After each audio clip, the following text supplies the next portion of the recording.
While many this week were debating our responsibility to our children, one of America's children decided that she had a responsibility to the people of her state.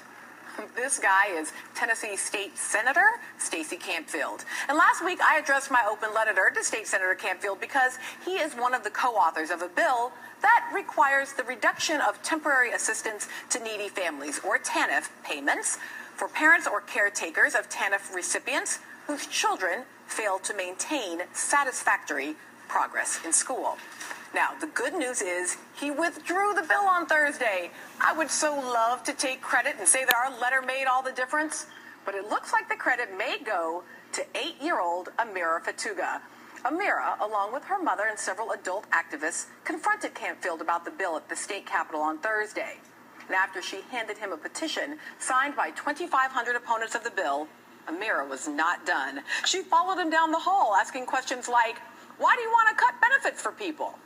According to the Tennessean newspaper, Campfield walked away from the confrontation, saying repeatedly that he didn't think children should be used as political props. But little Amira is not a prop. She's a constituent, someone to whom he and his fellow lawmakers have a responsibility. And while she may be too young to vote, she is certainly old enough to have a voice. And she used it during the state senator's entire walk to the Senate chamber. She said, "I'm worried about the lights being cut off." And Campfield then said to her, "That won't happen as long as you have a decent parent who can show up to 2 conferences." That's the answer that he gave to an 8-year-old girl. An answer he gave with his back turned as he was walking away from her. The answer he gave to a child indicating fear of the lights being cut off.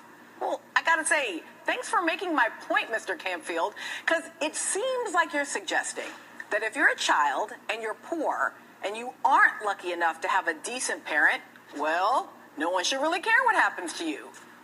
But thanks to Amira, at least those kids won't have to worry about the lights getting turned off if they don't make the grade. At least for now. State Senator Campfield says he may reintroduce the bill next year. Up next, the First Lady as community activist, how Michelle Obama has changed the gun control debate.